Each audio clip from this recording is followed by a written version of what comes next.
Elektrik direği taşıyan tır Belankıcı mevkiindeki yolun viraj kısmından geçerken yükünü düşürdü.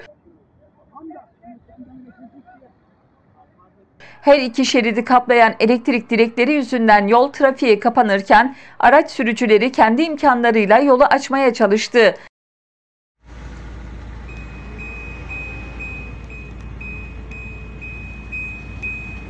Uzun kuyruğun oluştuğu yolda jandarma ekipleri trafikte olumsuz bir durum yaşanmasın diye çabaladı.